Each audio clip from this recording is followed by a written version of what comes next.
Assalamualaikum warahmatullahi wabarakatuh.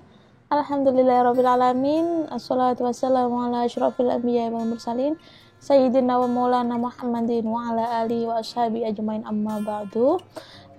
Terima kasih yang sudah melihat materi saya dan mendengarkan apa yang akan saya jelaskan dalam video kali ini.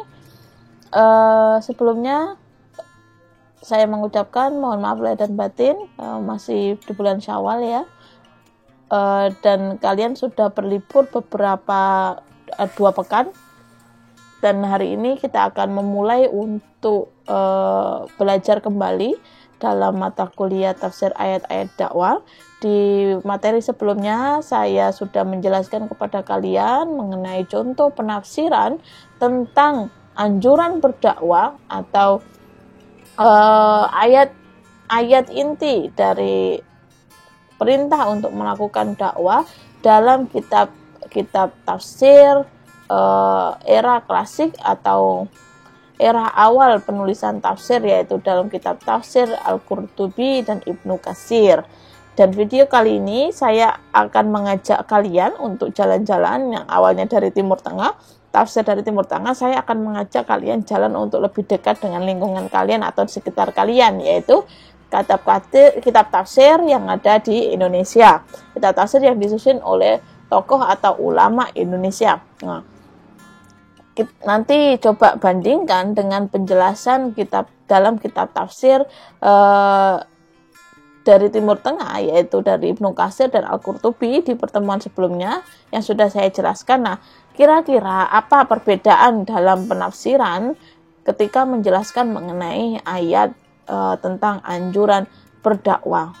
Nah, di situ nanti saya harapkan kalian bisa membedakan dan bisa memahami bahwa ada beberapa hal yang menjadi perbedaan setiap mufassir ketika melakukan penafsiran. Apakah semua mufassir akan sama ketika menjelaskan tentang makna atau pemahaman terhadap ayat tersebut, atau ada sisi berbeda, ada saling memberikan tambahan penjelasan, atau seperti apa? Nah, nanti coba kalian analisis juga ya ketika kalian sudah menonton atau melakukan resume terhadap video saya, penjelasan saya pada pertemuan kali ini. Nah, kitab tafsir yang akan saya jelaskan yaitu kitab tafsir karya Hamka yang berjudul Kitab Tafsir Al-Azhar. Saya rasa kalian pasti nggak asing dengan nama Hamka ya, karena Hamka banyak buku beliau, baik itu yang berkaitan tentang sastra atau tentang buku kitab keagamaan. Ya, nah, tapi di sini kalian perlu tahu bahwa Hamka juga mempunyai suatu kitab yang fokus pada penafsiran Al-Quran. Oke, silakan disimak. Yang pertama, saya akan terlebih dahulu memberikan pengenalan terhadap kalian mengenai kitab tafsir Al-Azhar karya Hamka ini. Nah, seperti apa kitab tafsir dan juga Hamka sendiri dalam penulisan kitab tafsir ini, yang nantinya harapannya bisa memberikan gambaran kepada kalian bahwa latar belakang beliau. Nah, sebagaimana yang sudah saya jelaskan di materi sebelum UTS, bahwa mufassir itu ada metode yang tidak akan terlepas dari seorang mufassir atau tokoh, terutama dalam materi hermeneutika, bahwa latar belakang penulis pengarang itu turut mempengaruhi terhadap hasil penafsiran dari seorang mufassir tersebut. Nah, di sini saya ingin mengajak kalian seperti apa latar belakang Hamka dan penulisan kitab tafsir Al-Azhar yang nantinya apakah mempengaruhi terhadap model penulisan dalam kitab tafsir tersebut. Nah, yang pertama, bahwa Hamka merupakan seorang tokoh yang lahir pada awal abad 20 ya, sekitar 1908. Insya Allah kalau nggak salah, nanti bisa kalian cek juga mengenai tanggal lahir beliau. Di sini saya ingin menjelaskan lebih fokus ke tafsir Al-Azharnya, bahwa tafsir Al-Azhar ini sebenarnya berawal dari suatu ceramah beliau pada tahun 1959 yang menjelaskan mengenai makna dari ayat-ayat Al-Quran. Nah, setelah 59 ini yang tulisan tersebut belum penjelasan tersebut belum berbentuk tulisan, masih berbentuk oral, yaitu karena ceramah di masjid dan di kemudian hari baru hasil dari ceramahnya itu beliau tuliskan dalam bentuk tulisan yang kemudian rutin dimuat di majalah Gema Islam. Nah, dari situlah mulai penulisan dari kitab tafsir Al-Azhar itu, yang awalnya hanya bentuk ceramah, yang saat penulisan di majalah Gema Islam ini mulai beliau fokus terhadap penjelasan pemahaman ayat Al-Quran dalam bentuk tulisan. Nah, sayangnya kitab tafsir Al-Azhar ini tidak selesai dengan mudah begitu saja. Beliau mengalami suatu kejadian yang mengharuskan beliau harus masuk ke penjara atau tahanan. Nah, informasi positifnya bahwa beliau tidak berhenti dalam penulisan tafsir, akan tetapi beliau melanjutkan penulisan terhadap pemahaman ayat-ayat Al-Quran di tahanan atau penjara itu.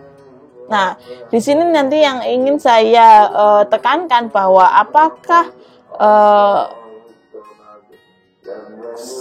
situasi dan kondisi beliau ketika di penjara itu nanti mempunyai pengaruh besar dalam penulisan atau pemahaman beliau terhadap ayat-ayat Al-Quran. Nanti kalian bisa telaah lebih lanjut lagi ya. Nanti jika ingin kalian memiliki kitab tafsir ini, sudah ada bentuk PDF-nya, nanti bisa saya kirimkan melalui Google Drive karena terlalu besar, sebanyak ada 10 jilid kalau nggak salah, dan itu tidak muat jika saya upload di e-learning. Nanti jika yang menginginkan, nanti bisa japri untuk mendapatkan link dari Google Drive-nya. Nah, yang berikutnya latar belakang ditulisnya tafsir Al-Azhar ini yaitu kegelisahan beliau bahwa kajian akademik pada era-era Selebus, era 60-an, 50, 60-an, 60, 70-an, itu gairah terhadap kajian akademik meningkat pesat. Nah, akan tetapi beliau menyayangkan, beliau melihat celah bahwa dengan meningkatnya kajian akademik ini tidak diimbangi dengan kemampuan bahasa dalam mempelajari suatu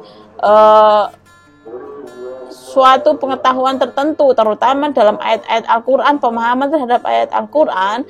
Nah, tidak diimbangi dengan kemampuan bahasa Arab. Nah, inilah kegelisahan beliau, kenapa beliau memberikan contoh bahwa tingginya kajian akademik dalam penuangan terhadap suatu tulisan dalam suatu kajian tertentu, maka harus diimbangi dengan apa yang menjadi atau yang ada dalam fokus pengetahuan tersebut. Jika itu tentang ayat-ayat Al-Quran, maka harus diimbangi dengan kemampuan bahasa Arab, dan ditunjukkan beliau dengan hadirnya kitab tafsir Al-Azhar. Nah, itu salah satu latar belakang beliau. Latar belakang yang berikutnya, yang terakhir, yaitu beliau merasa dengan meningkatnya kajian akademik ini juga tidak menutup kemungkinan banyak juga dai, meningkat juga seorang penceramah atau pendakwah.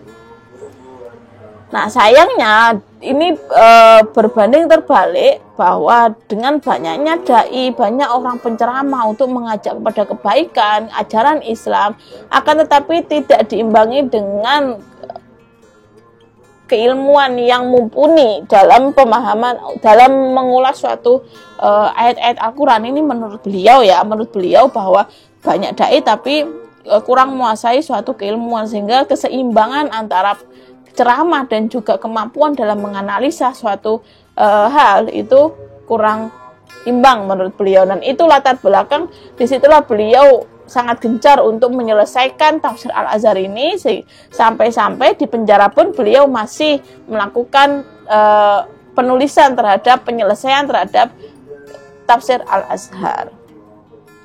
Nah, kalau mengenai kitab tafsirnya, kita sudah membahas tentang metode tafsir di awal-awal pertemuan, bahwa metode tafsir ada kaidah bil maksur bil ra'yi, dan dalam penafsirannya, sumber penafsirannya, beliau yang pertama juga menggunakan kaidah bil maksur, yaitu menjelaskan ayat Al-Qur'an tertentu dengan penjelasan atau penggalian terhadap ayat-ayat yang lain yang berkaitan dengan ayat tersebut. Nah, selain dari Al-Qur'an bil Qur'an, penjelasan Al-Qur'an dengan ayat Al-Qur'an yang lain, beliau juga terkadang mencantumkan atau melakukan penjelasan berdasarkan bersumber dari sahabat, kaul sahabat, penjelasan sahabat dalam kitab-kitab tarikh sahabat seperti itu. Dan juga tidak terlepas juga dari kitab-kitab tafsir konvensional, kitab tafsir sebelumnya seperti Qurtubi, Ibnu Katsir, itu juga beliau kutip. Nah, akan tapi di sini beliau menyeimbangkan tentang hal itu, tentang semua sumber penafsirannya itu, tidak hanya fokus ke kitab tafsirnya, beliau hanya mengutip dari kitab tafsir sebelumnya dan beliau analisa, tidak, tapi beliau menyelaraskan antara kitab tafsir dahulu dengan informasi sahabat mengenai yang berkaitan tentang penafsiran atau berkaitan tentang ayat itu, kemudian juga ayat Al-Qur'an yang lain yang berkaitan tentang ayat yang sedang ditafsirkan tersebut. Nah, beliau satukan dan beliau tarik kesimpulan bagaimana jika diterapkan atau berada dalam kondisi masyarakat pada masa itu. Nah, itu sumber penafsiran dari kitab tafsir Al-Azhar. Nah, kemudian di sini masuklah saya akan menjelaskan maaf itu salah, Quran surat An-Nahl ya, kurang L-nya. Saya akan samakan dengan ayat di pertemuan sebelumnya, karena nanti kalian agar bisa membandingkan atau memperlihatkan bagaimana perbedaan penafsiran antara tafsir Ibnu Katsir, Qurtubi, dan juga tafsir Hamka ini. Apakah semua nanti hasil akhirnya yang saya harapkan kalian bisa menyimpulkan apakah semua mufasir itu ketika menafsirkan ayat Al-Qur'an itu selalu sama dan tidak ada perbedaan. Nah, nanti silakan dianalisa. Ayat yang sama tentang anjuran berdakwah, yaitu ud'u ila sabili rabbika bil hikmati wal mau'izatil hasanah wajadilhum billati hiya ahsan inna rabbaka huwa a'lamu biman dhalla an sabili wa huwa a'lamu bil muhtadin. Dari ayat ini beliau isi penafsirannya ini saya rangkum jadi 3 poin. Nanti kalian bisa lihat secara kutipan tafsiran langsungnya dalam kitab beliau yang berbentuk PDF atau yang berbentuk cetak jika kalian memiliki. Isi penafsirannya yang pertama yaitu tentang cara melancarkan dakwah. Cara-cara seperti apa yang harus dilakukan oleh seorang penceramah atau pendakwah ketika melakukan suatu ajakan kepada orang lain. Nah, harus punya cara atau metode. Ini isi pertama penafsirannya. Yang kedua, isi dari ayat itu, penafsiran dari ayat tersebut, yaitu tentang seruan untuk berada di jalan Allah. Nah, seruan yaitu tadi berkaitan tentang ajaran dakwah, seruan pada orang lain, bagaimana caranya agar selalu ada di jalan Allah, tidak melakukan satu kemaksiatan, keburukan, dan yang kemudaratan dan lain sebagainya.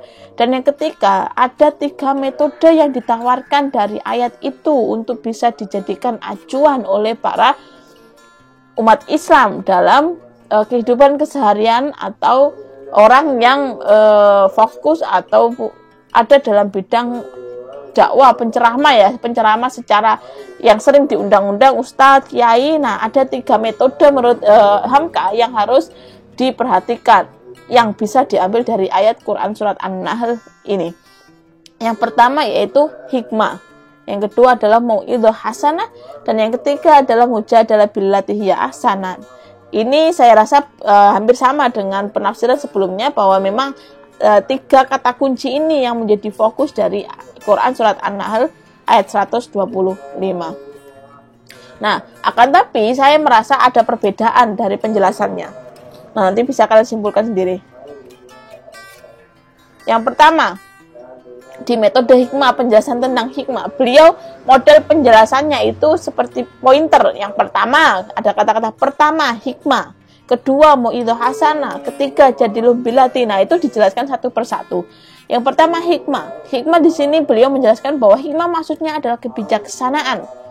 Kebijaksanaan ini berkaitan tentang akal budi mulia dari seorang manusia, dan juga bentuk kelapangan seorang manusia ketika melakukan suatu ajakan kebaikan. Nah, ini harus selaras. Beliau mengatakan itu baru dinamakan dengan hikmah.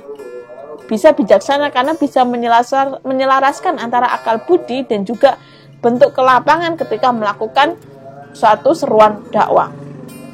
Nah, bentuk hikmahnya apa? Kebijaksanaannya seperti apa? Beliau menjelaskan bahwa orang yang bijaksana itu tidak hanya dengan kata-kata atau mulut, tapi orang yang diam saja tanpa bersuara, tapi diamnya itu memberikan suatu nilai positif, maka beliau juga mengatakan itu juga termasuk hikmah. Jadi hikmah ini kebijaksanaan dalam ajaran dakwah, ketika mengajak orang lain untuk berdakwah, tidak hanya orang yang selalu berkoar-koar, orang yang selalu vokal di luar, enggak. Tapi ketika melihat suatu situasi dan mengharuskan harus diam, jika itu lebih baik daripada berkoar-koar dan menimbulkan suatu kemudaratan. Nah, menurut Hamkah itu juga sudah menerapkan metode berdakwah dalam ruang hikmah tadi ini. Nah, saya rasa ini berbeda dengan penjelasan sebelumnya, kita tidak mendapatkan itu. Yang kedua tentang mau'idhah hasanah. Yang dimaksud dengan mau'idhah hasanah adalah pengajaran yang baik, lalu juga suatu pesan yang baik. Dan beliau juga mencantumkan bahwa mau'idhah hasanah ini juga suatu tuntunan yang dilakukan sejak kecil. Dan beliau secara konkret menjelaskan bahwa pendidikan orang tua kepada anak, pendidikan pengajar kepada muridnya dalam suatu pengajaran di institusi, beliau menjelaskan seperti itu merupakan suatu bentuk mau'idhah hasanah. Sehingga dakwah itu, ajaran berdakwah tidak hanya orang yang selalu dakwah diceramah di depan orang-orang. Tidak hanya itu yang disebut dengan dakwah, tapi juga memberikan pendidikan yang baik pada anaknya sejak kecil. Itu bentuk penjelasan beliau. Yang kedua tentang mau'idhah hasanah, bahwa dakwah itu tidak hanya orang yang berceramah, tapi seorang orang tua yang mendidik anaknya, seorang guru yang mendidik seorang muridnya, itu juga disebut dengan dakwah. Yang ketiga adalah kata jadilhum billati hiya ahsan. Beliau menjelaskan bahwa ada istilah polemik. Beliau memaparkan bahwa jika terjadi suatu polemik, permasalahan, maka lakukan bantahan terhadap orang yang berselisih itu dengan cara yang paling baik. Cari cara yang paling baik. Misalkan jika orang memperdebatkan suatu persoalan, apakah dengan perasaan benci atau sayang, itu harus diperhatikan. Nah, contoh secara konkretnya, misalkan seperti ini, beliau memaparkan seperti ini.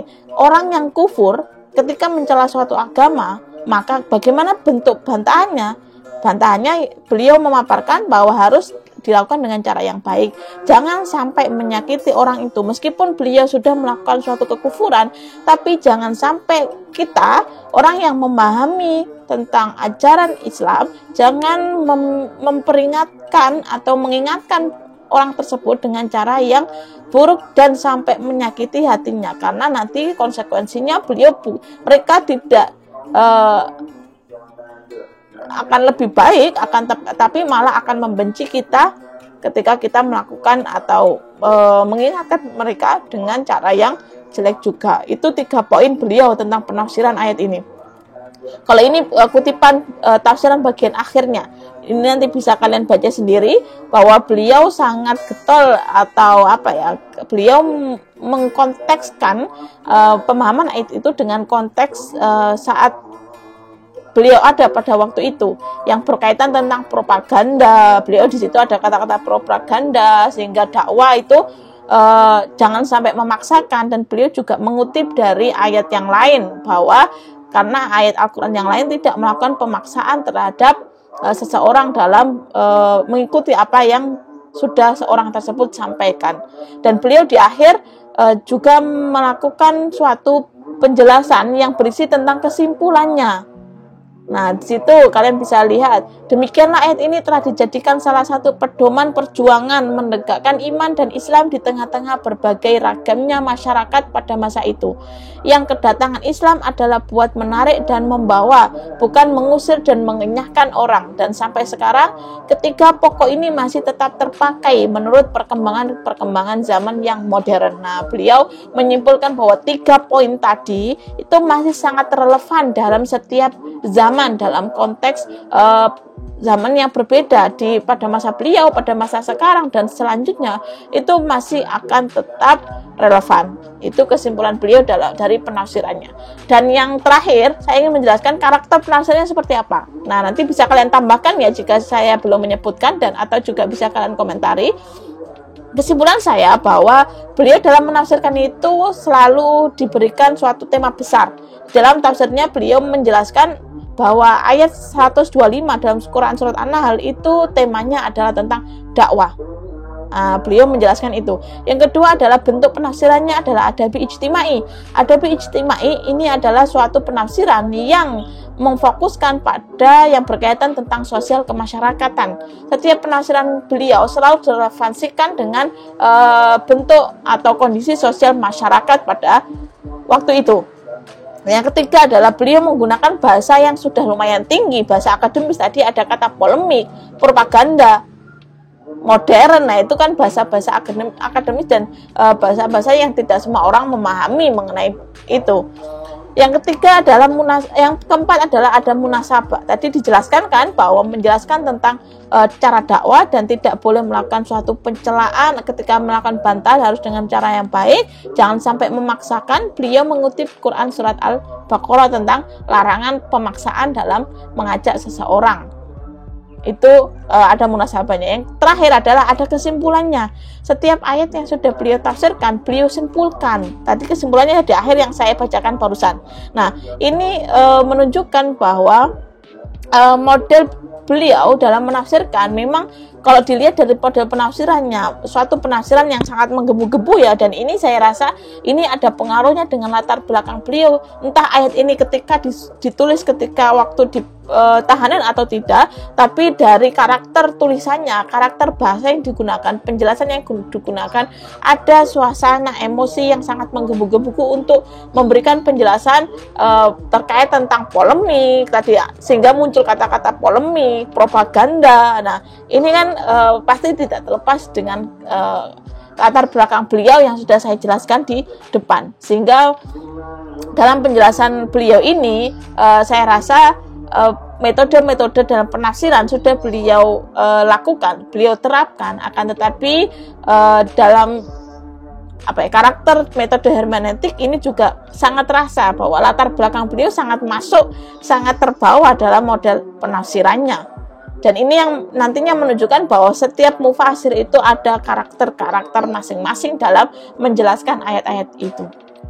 Oke, itu penjelasan saya. Semoga memberikan manfaat. Untuk materi kali ini nanti kita masih ada pertemuan 1 atau 2 tentang penafsiran dalam kitab-kitab tafsir tertentu, agar memberikan pemahaman kepada kalian bahwa tidak semua mufasir itu dalam model penjelasannya adalah sama. Oke, terima kasih. Ketemu lagi di minggu depan. Wassalamualaikum warahmatullahi wabarakatuh.